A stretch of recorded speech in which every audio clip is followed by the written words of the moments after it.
एक बार की बात है, रामपुर नामक गांव में दो बहनें गीता और सीमा अपनी विधवा माँ सावित्री के साथ रहा करती थी। कुछ समय पहले ही सावित्री के पति का निधन हो गया था। सावित्री अपनी दोनों बेटियों का पालन पोषण करने के लिए सिलाई क्या करती थी। सीमा तो बहुत अच्छे स्वभाव की थी, वह कभी भी अपनी माँ से किसी चीज की फरमाइश नहीं करती थी। लेकिन गीता, उसे तो बस हमेशा अपने दोस्तों के साथ पार्टी करने के लिए पैसे चाहिए थे। ऐसे ही समय बीत रहा था। स्कूल में एग्जाम चल रहे थे, लेकिन गीता एग्जाम देने नहीं जाती। सीमा को उसकी चिंता होने लगती है और वह अपनी बहन को एग्जाम देने के बाद ढूंढने जाती है तो उसे पता चलता है कि वह एक क्लब में दोस्तों के साथ पार्टी कर रही है। वहां जाकर सीमा गीता को जोर से थप्पड़ मारकर कहती है, गीता, आज एग्जाम था और तुमने एग्जाम भी नहीं दिया। यह क्लब में अपने आवारा दोस्तों के साथ पार्टी कर रही हो। मम्मी कैसे पाई पाई जोड़कर स्कूल की फीस जमा करती हैं और तुम पूरे साल की फीस इस तरह से बर्बाद कर रही हो। गीता, यह तो गलत बात है।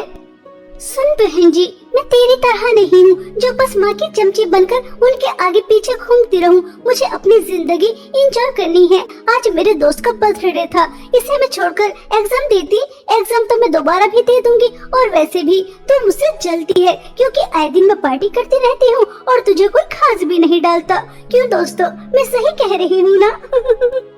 यार, तेरी इस गंवार बहन ने यहाँ आकर सारी पार्टी का मजा ही खराब कर दिया। इसे यहाँ से भगा दे। अपने दोस्तों की बातें सुनकर गीता अपनी सगी बहन को पार्टी से धक्के मारकर निकाल देती है। सीमा को बहुत दुख होता है और वह रोते हुए घर वापस आ जाती है। सावित्री की तबीयत ठीक नहीं थी, इसलिए वह अपनी माँ को अपनी बहन की शिकायत नहीं लगाती क्योंकि सावित्री की तबीयत और ज्यादा खराब हो जाती। ऐसे ही रिजल्ट का दिन आ जाता है। जब सावित्री दोनों बहनों का रिजल्ट देखती है तो वह गुस्से से लाल पीली हो जाती है और गीता की बहुत ज्यादा पिटाई करती है और उससे कहती है, गीता, तुम कैसे फेल हो सकती हो? तुम तो रोज ट्यूशन भी जा रही थी और तुम्हारा कोई एग्जाम भी नहीं छूटा, फिर फेल कैसे हो गई? और सीमा को देखो, वह पूरे स्कूल में फर्स्ट आई है। इसने तो कोई ट्यूशन भी नहीं लिया और घर का सारा काम भी किया। बेटा, मैं कितनी मेहनत से पैसे कमाती हूँ और तुम्हारे स्कूल की फीस जमा करती हूँ और तुम फेल हो गई। मम्मी, अगर मैं पास नहीं हुई तो इसमें मेरी क्या गलती? मैंने तो पूरी मेहनत की थी। अब स्कूल वालों ने ही मुझे फेल कर दिया तो इसमें तो मेरी कोई गलती नहीं है। आप हमेशा मुझे ही सुनाती रहती है। इस सीमा की बच्ची को तो कुछ नहीं कहती। आप तो मेरे साथ ऐसा बर्ताव करती है जैसे मैं आपकी सौतेली बेटी हूँ। ऐसा कहकर गीता गुस्से में अंदर चली जाती है। ऐसे ही समय बीत रहा था। सावित्री एक दिन मार्केट से घर वापस आ रही थी कि तभी रास्ते में उसका एक्सीडेंट हो जाता है। जब इस बात की खबर गीता और सीमा को लगती है तो दोनों बहनें तुरंत हॉस्पिटल पहुंचती हैं। सावित्री के इलाज में बहुत ज्यादा पैसे खर्च हो जाते हैं। घर में सिर्फ सावित्री काम करने वाली थी और वही चारपाई पर बैठ जाती है। अब घर में जो भी राशन था वह भी खत्म हो जाता है। तभी गीता बहुत गुस्से में अपनी माँ से कहती है, मम्मी, जब आपको हमें ऐसी ही नर्क जैसी जिंदगी देनी थी तो फिर पैदा ही क्यों किया? दाने दाने के लिए तरस रहे हैं। आप सिलाई कर कर 4 पैसे कमा लिया करती थी, अब तो आप भी चारपाई पर बैठ गई। मेरे दोस्तों में मेरी कितनी इंसल्ट हो रही है मैं ही जानती हूँ। उनसे उधार ले लेकर इतना ज्यादा कर्जा हो गया मेरे ऊपर और आपको तो कोई चिंता ही नहीं है कि आपकी बेटी की जिंदगी में क्या हो रहा है, क्या नहीं हो रहा। आप तो बस आराम से चारपाई पर बैठी है। गीता, यह हमारी माँ है और तुम जानती हो पिताजी की मृत्यु के बाद उन्होंने हमें किस तरह से पाल पोस कर इतना बड़ा किया। हमें पढ़ाया, पहनने के लिए कपड़े दिए, खाना खिलाया और आज माँ को हमारी जरूरत है तो तुम इस तरह से सुना रही हो। माँ, आप चिंता मत कीजिए, मैंने कुछ सोचा है। क्या बेटा, क्या सोचा है तुमने? माँ, मैंने सोचा है कि गीता और मैं, हम दोनों आपका सहारा बनेंगे। हम दोनों काम करने जाएंगे, जो भी काम मिलेगा वही काम करेंगे और पैसे कमाएंगे। गीता को हमने बहुत सर पर चढ़ा लिया। जब तक यह काम करके पैसे नहीं कमाएगी तब तक इसे पैसों की अहमियत का अंदाजा नहीं होगा कि पैसे कितनी मेहनत से कमाए जाते हैं। गीता पहले तो सीमा के साथ काम करने जाने के लिए मना कर देती है। लेकिन जब सावित्री उसे घर से बाहर निकालने की धमकी दे देती है तो वह चुपचाप काम पर जाने के लिए तैयार हो जाती है। जब गीता के दोस्तों को यह पता चलता है कि गीता लकड़ियां बेचने का काम करती है तो उसके दोस्त उसके ऊपर बहुत हंसते हैं। अरे यार गीता, तूने तो हमसे कहा था कि तू कभी कोई काम नहीं करेगी, लेकिन तू तो यहाँ मजदूरी जैसा काम कर रही है। यार, हम इस जैसी मजदूर लड़की को अपना दोस्त नहीं बना सकते। हमारा भी एक स्टेटस है। चलो यहाँ से चलते हैं। यह तो बहुत ज्यादा गरीब हो गई। इस सीमा की बच्ची की वजह से आज मेरे दोस्तों में मेरी इतनी इंसल्ट हो रही है। अगर यह माँ को मेरे खिलाफ नहीं भड़काती तो आज मेरे दोस्तों में मेरी इंसल्ट नहीं होती। यह सब कुछ इस 2 टके की बहन जी की वजह से हुआ है। मेरे सभी अमीर दोस्त मुझे छोड़कर चले गए। छोड़ूंगी नहीं, तुझे अच्छी तरह सबक सिखाऊंगी। ऐसा सोचकर गीता सीमा के लिए अपने अंदर और भी ज्यादा नफरत पैदा कर लेती है। दोनों बहनें लकड़ी बेचकर जो भी पैसे मिलते हैं घर आ रही थी कि तभी रास्ते में उन्हें एक बूढ़ी औरत मिलती है। उनके पास एक बच्चा था जो बहुत ज्यादा बीमार था। वह दोनों बहनों से कहती हैं, बेटा बेटा मेरी मदद करो, मेरा बच्चा बहुत बीमार है। अगर इसका समय पर इलाज नहीं हुआ तो यह मर जाएगा। मेरी मदद करो। बुढ़िया, तेरा दिमाग तो खराब नहीं है। पूरे दिन हमने लकड़ियाँ काटी, इतनी धूप में अपना पसीना बहाया और इन्हें बेच कर आए। इतनी मेहनत से हमने पैसे कमाए और तुझे क्या लगता है कि इतनी आसानी से हम तुझे दे देंगे? तेरा बच्चा मरता है तो हमारी बला से मर जाए, हम तुझे कोई पैसे वैसे नहीं देने वाले। ये भिखारी कहीं से भी आ जाते हैं मुंह उठाकर। गीता, देखो तो इनका बेटा कितना ज्यादा बीमार है। अगर एक इंसान दूसरे इंसान के काम नहीं आएगा तो कौन आएगा? हमें इनकी मदद करनी चाहिए। अगर हम एक समय खाना नहीं खाएंगे तो क्या हो जाएगा? किसी की जान तो बच जाएगी। यह लीजिए अम्मा जी पैसे। सीमा की बच्ची, तो खुद को क्या समझती है? जब देखो समाज सेवा करने के लिए सबसे आगे आकर खड़ी हो जाती है। मैंने तो कुछ पैसे छुपा कर रखे थे। अगर सारे पैसे तुझे दे देती तो आज तो भूखे पेट ही सोना पड़ता। इसी तरह दोनों बहनें कुछ दूर और चलती हैं तो उन्हें बहुत ही ज्यादा चमचमाता हुआ फ्रॉक नजर आता है, जिसे देखकर दोनों बहनें ही चौंक जाती हैं कि तभी वहाँ पर एक जादूगरनी आती है और वह दोनों बहनों से कहती है, तुम दोनों का मेरे इस जंगल में बहुत बहुत स्वागत है। शायद तुम रास्ता भटक गई तभी यहाँ पर आई हो, वरना यहाँ पर कोई नहीं आता। और तुमने यह जादुई फ्रॉक भी देख लिया है। अब यह जादुई फ्रॉक तुम दोनों बहनों में से किसी एक का हो सकता है। और तुम जानती हो यह जादुई फ्रॉक कितना ज्यादा शक्तिशाली है। इससे तुम जो भी कुछ मांगोगी वह तुम्हें तुरंत दे देगा। सोना, हीरे, जवाहरात, पैसा, कुछ भी। हाँ जादूगरनी जी, यह जादू फ्रॉक मुझे चाहिए। नहीं नहीं, यह तुम्हें ऐसे नहीं मिलेगा। इसके लिए तुम्हें किसी की बलि चढ़ानी होगी और वह बलि किसी और की नहीं, किसी इंसान की होनी चाहिए। जादूगरनी जी, मैं आपको एक इंसान की बलि चढ़ाकर देने के लिए तैयार हूँ। ये रही मेरी बहन, इससे मैं बहुत ज्यादा नफरत करती हूँ। हमेशा माँ की लाडली बनी रहती है और इसी की वजह से मुझे काम भी करना पड़ रहा है और मेरे दोस्तों में मेरी बहुत ज्यादा इंसल्ट भी होती है। इसलिए मैं अपनी बहन को मारने के लिए तैयार हूँ, लेकिन मुझे यह जादू फ्रॉक दे देना। मैं इसकी धन दौलत से अपने दोस्तों के साथ एंजॉय करूँगी।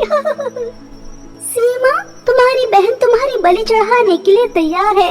अगर तुम अपनी बहन की बलि चढ़ाने के लिए तैयार हो तो यह फ्रॉक तुम्हें भी मिल सकता है। यह ऑप्शन तुम्हारे पास भी है। जादूगरनी जी, अगर आप दुनिया की सारी धन दौलत भी मेरे कदमों में डाल दोगी तब भी मैं अपनी बहन की बलि नहीं चढ़ाऊंगी। और गीता, तुम्हारी यह शब्द सुनकर मुझे बहुत दुख हुआ। मुझे लगा था कि तुम छोटी हो, नादान हो, इसलिए मुझसे बदतमीजी करती हो, लेकिन पैसों के लालच में इतनी अंधी हो जाओगी कि अपनी बहन का खून बहाने के लिए तैयार हो जाओगी। यह मैंने कभी नहीं सोचा था, कभी नहीं सोचा था। ऐसा कहकर सीमा बहुत ज्यादा फूट फूट कर रोती है, लेकिन सीमा के इन आंसुओं से गीता के ऊपर कोई फर्क नहीं पड़ता और वह जैसे ही तलवार उठाकर सीमा की गर्दन उतारने वाली होती है तो वह एक बिल्ली के रूप में आ जाती है। अपनी बहन को बिल्ली के रूप में देखकर सीमा घबरा जाती है। तभी वह जादूगरनी सीमा से कहती है, सीमा, यह लो जादू फ्रॉक, यह तुम्हारा है। इससे तुम जितनी चाहो उतनी धन दौलत मांग सकती हो। मुझे हैरान होकर देखने की जरूरत नहीं है। तुम्हारी बहन को उसके लालच का फल मिला है। तुम्हारी बहन बहुत ही ज्यादा लालची और बुरे स्वभाव की थी। मैं इसी तरीके से परीक्षा लेती हूँ और जो लालच करता है उसे मैं इसी तरह से जानवर का रूप दे देती हूँ और जो लालच नहीं करता उसे मैं अपना जादू फ्रॉक देती हूँ। तुम्हें तुम्हारी अच्छाई का परिणाम मिला है। जाओ तुम अपनी माँ के साथ हंसी खुशी जीवन बिताओ। जादूगरनी जी, गीता मेरी छोटी बहन है और मेरी बहन बिल्ली बनकर अपना जीवन यापन करे, यह मुझसे नहीं देखा जाएगा। आप मेरी बहन को ठीक कर दो। चाहे तो आप जादू फ्रॉक मुझे मत दो, मैं अपनी गरीबी में ही खुश हूँ। बस मेरी बहन को वापस से इंसान बना दो। सीमा, तुम कितनी अच्छी हो। तुम्हारी बहन ने तुम्हारे साथ कितना बुरा किया, तुम्हें मारने के लिए भी तैयार हो गई, फिर भी तुम अपनी बहन के बारे में सोच रही हो। सच में सिर्फ तुम्हारी अच्छाई की वजह से मैं तुम्हारी बहन को इंसान बना रही हूँ। इतना कहकर जादूगरनी गीता को बिल्ली से इंसान बना देती है। गीता यह सारी बातें सुन रही थी तो उसे अपने किए पर बहुत पछतावा होता है और वह सीमा से माफी मांगती है। दीदी, मैंने हमेशा आपके साथ कितना बुरा किया, आपको कभी बड़ी बहन नहीं माना, यहाँ तक कि आपको मारने के लिए भी तैयार हो गई, फिर भी आपने मेरे लिए इतना सब कुछ किया। दीदी, आप बहुत अच्छी हैं, आपके अच्छे स्वभाव की वजह से ही माँ आपसे प्यार करती है। दीदी, हो सके तो मुझे माफ कर देना। आज के बाद मैं कभी कोई बुरे काम नहीं करूँगी, कभी कोई लालच नहीं करूँगी, बस आप मुझे अपना जैसा बना देना। सीमा गीता को माफ कर देती है और वह जादूगरनी दोनों बहनों का इतना प्यार देखकर बहुत खुश होती है और वह अपना जादुई फ्रॉक दोनों बहनों को दे देती है, जिसकी धन दौलत से दोनों बहन बहुत ज्यादा अमीर हो जाती हैं और अपनी माँ का इलाज बहुत बड़े हॉस्पिटल में कराती हैं। सावित्री बिल्कुल ठीक हो जाती है और जादुई फ्रॉक की मदद से अपना बहुत बड़ा बुटीक चलाती है और पूरा परिवार इसी तरह हंसी खुशी अपना जीवन व्यतीत करता है। एक बार की बात है, तीन बहनें नैना, सुनैना और काजल अपनी माँ कलावती के साथ रहा करती थी। नैना और सुनैना दोनों जुड़वा थी और दिखने में बहुत ही ज्यादा सुंदर थी और वहीं दूसरी तरफ उनकी बड़ी बहन काजल, वह नैना और सुनैना की तरह सुंदर नहीं थी, उसका रंग काला था। इसी वजह से दोनों बहनें काजल को अपनी बड़ी बहन नहीं मानती थी, उसका बहुत मजाक उड़ाती थी, उसके ऊपर हंसती थी। यहाँ तक कि एक दिन दोनों बहनें अपनी माँ से कहती हैं, मम्मी, आपको यह काली कलूटी बंदरिया कहाँ पर मिली थी? क्या आप इसे कचरे के डब्बे से उठाकर लेकर आई थी? आप भी कितनी ज्यादा सुंदर हैं। हम दोनों जुड़वा बहनें तो किसी अप्सरा से कम नहीं है। एक बार जो हमें देखता है बार बार पलट के देखना चाहता है। और ये तो हमारी बड़ी बहन कहीं से नहीं लगती, हमारे घर पर काला धब्बा है, धब्बा। पता नहीं कहाँ से आ गई काली कलूटी। नैना और सुनैना, बस बहुत हो गया। यह तुम्हारी बड़ी बहन है और मुझे बहुत प्यारी है।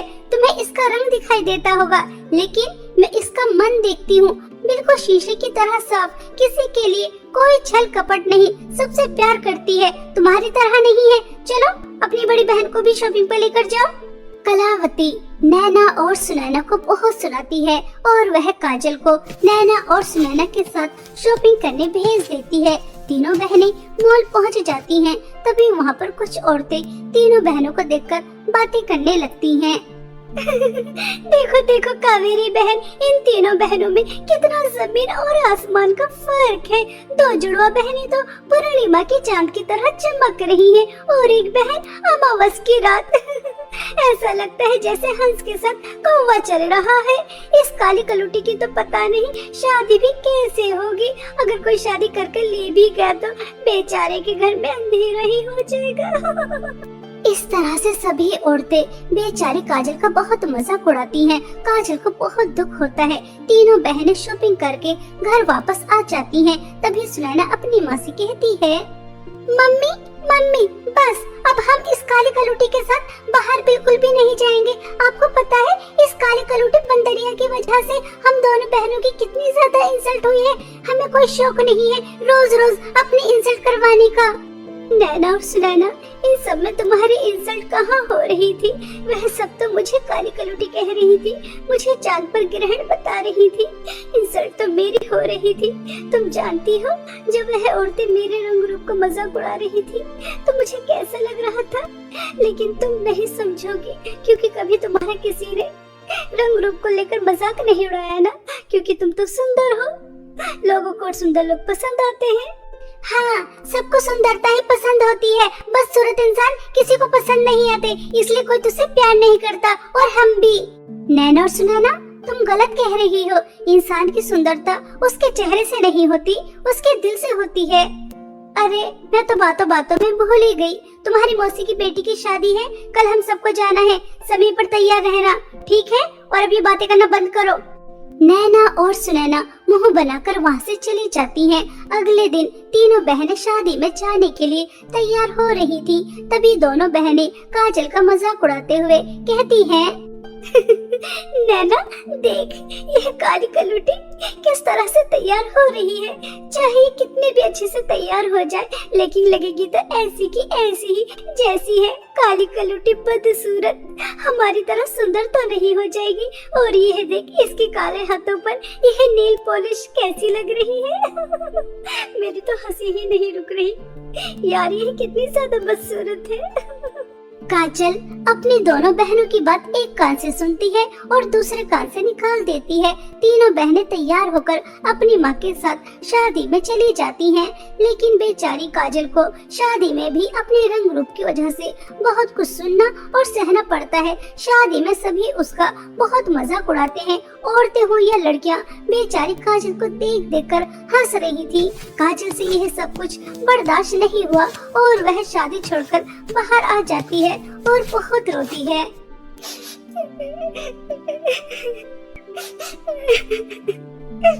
मेरा रंग काला है, मैं दिखने में सुंदर नहीं हूँ, तो इसमें मेरी क्या गलती? क्या बदसूरत लोगों को जीने का कोई हक नहीं होता? लोग बाग उन्हें उनकी जिंदगी में खुश क्यों नहीं रहने देते? आखिर दुनिया वालों को क्या मिलता यह कहकर कि तुम बदसूरत हो? मैं जैसे भी हूँ, मैं खुश रहना चाहती हूँ, लेकिन नहीं, यह दुनिया वाले मुझे खुश भी नहीं रहने देते। यहाँ तक कि मेरी बहनें भी सब मेरे ऊपर कैसे हंस रहे थे, जैसे मैं इंसान ही ना हूँ। इस तरह से काजल बहुत फूट फूट कर रो रही थी कि तभी उसे एक जख्मी बिल्ली नजर आती है। वह उसे प्यार करती है, उसके जख्मों पर जड़ी बूटी लगाती है, पानी पिलाती है। वह बिल्ली बिल्कुल स्वस्थ हो जाती है और वह भागने लगती है। काजल को वह बिल्ली बहुत प्यारी लग रही थी, इसलिए वह उसे पकड़ने के लिए उसके पीछे पीछे भागती है।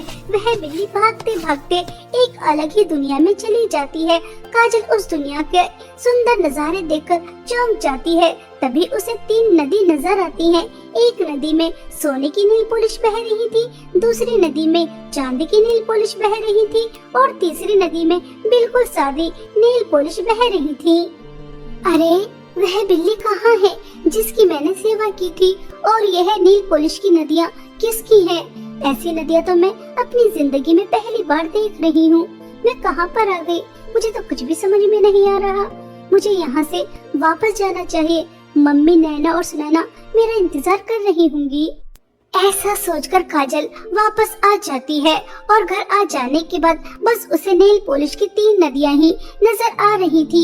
सुबह हो जाने के बाद वह नैना और सुनैना को नेल पॉलिश की 3 नदियों के बारे में बताती है। कहीं तो हमसे झूठ तो नहीं बोल रही? तूने सच में इस दुनिया से अलग ही दुनिया देखी है और वहाँ पर नेल पॉलिश की 3 नदियाँ हैं, वो भी सोने और चांदी की। सुनैना चल, इस काले बंदरिया की बात मान लेते हैं और चलते हैं वहाँ पर। नैना और सुनैना काजल की बात मानकर उसके साथ वह नेल पॉलिश की 3 नदियाँ देखने जाने लगती हैं। लेकिन इस बार काजल को रास्ता पहले की तरह साफ नहीं मिलता। जंगल में बहुत ही ज्यादा डरावनी आवाजें आ रही थी। तभी सुनैना नैना से कहती है, नैना यह काजल की बच्ची काली कलूटी हमें कहाँ पर लेकर जा रही है? कहीं ये हमें यहाँ पर मारने के लिए तो नहीं लेकर आई? मुझे तो कुछ दाल में काला नजर आ रहा है। चल, इससे पहले ये हमारे साथ कुछ गलत करे, हम दोनों ही इस काली कलूटी का हमेशा हमेशा के लिए काम तमाम कर देंगे। इस काले साए से भी छुटकारा मिल जाएगा। इस तरह से दोनों बहनें आपस में बातें कर अपनी बड़ी बहन को मारने का प्लान बना लेती हैं कुछ दूर और चलने के बाद उन्हें जंगली जानवर नजर आते हैं। तभी नैना और सुनैना काजल से हमेशा हमेशा के लिए छुटकारा पाने के लिए बेचारी काजल को जानवरों के सामने धक्का देकर वहाँ से भागकर आ जाती हैं। काजल किसी तरह से अपनी जान बचाकर वहाँ से आ जाती है और अपनी दोनों छोटी बहनों से कहती है, मुझे नहीं पता था कि तुम दोनों मुझसे इतनी ज्यादा नफरत करती हो कि मुझे इस तरह से मरने के लिए छोड़कर आ गई। मैं तो तुम्हें नेल पॉलिश की नदी दिखाने लेकर जा रही थी और तुम मेरे साथ ऐसा कर रही हो। काजल ऐसा कहकर रोने लगती है, लेकिन नैना और सुनैना को उसके आंसुओं से कोई भी फर्क नहीं पड़ता। ऐसे ही चलते चलते वह उस दुनिया में पहुंच जाती हैं जहां पर नेल पॉलिश की 3 नदियां बह रही थी। तभी वहां पर एक सुंदर परी आ जाती है और वह तीनों बहनों से कहती है, काजल तुम बहुत अच्छी हो। मैं वही बिल्ली हूँ जिसकी तुमने सेवा की। तुम्हारी वजह से मेरा श्राप दूर हो गया। मैं दोबारा से परी बन गई। तुम्हारे सामने मेरी जादुई नेल पॉलिश की 3 नदियाँ हैं। अगर तुम जादुई सोने की नेल पॉलिश की नदी की नेल पॉलिश अपने हाथों पर लगाओगी तो तुम परियों की तरह सुंदर हो जाओगी, और अगर तुम चांदी की नदी की नेल पॉलिश अपने हाथों पर लगाओगी तो तुमसे ज्यादा अमीर इस दुनिया में कोई और हो ही नहीं सकता। और अगर तुम तीसरी नदी की नेल पॉलिश लगाओगी जो बिल्कुल सादी है, तो ना तो तुम्हें सुंदरता मिलेगी और ना ही धन दौलत, बल्कि उसके बदले तुम्हें बूढ़ी परियों की सेवा करनी होगी, जिसे सिर्फ एक अच्छा इंसान ही कर सकता है। मुझे तो चांदी की नेल पॉलिश की नदी की नेल पॉलिश लगानी है और बहुत सारे धन दौलत पाकर इस दुनिया पर राज करना है।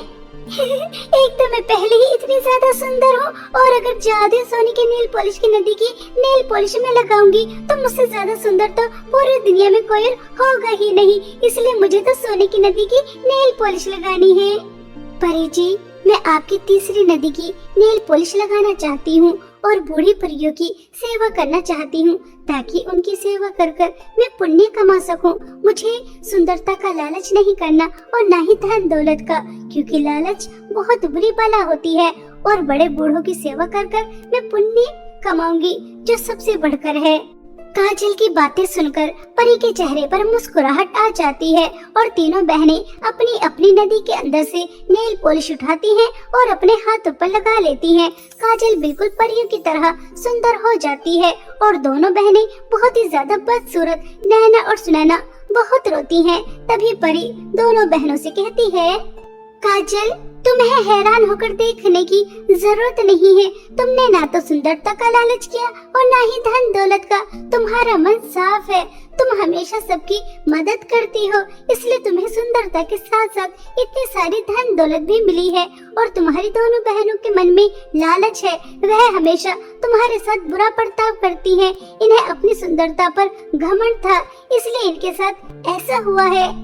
परी जी, मुझे ना तो सुंदरता चाहिए और ना ही धन दौलत। मुझे पता है बदसूरती के साथ जीना कितना ज्यादा मुश्किल होता है, और मैं अपनी बहनों को मुश्किल में जीता हुआ नहीं देख सकती। इसलिए मेरी बहनों को पहले की तरह सुंदर कर दो और मैं पहले की तरह बदसूरत होने के लिए तैयार हूँ, क्योंकि मुझे अपने रंग रूप के साथ जीने की आदत है, मेरी बहनों को नहीं।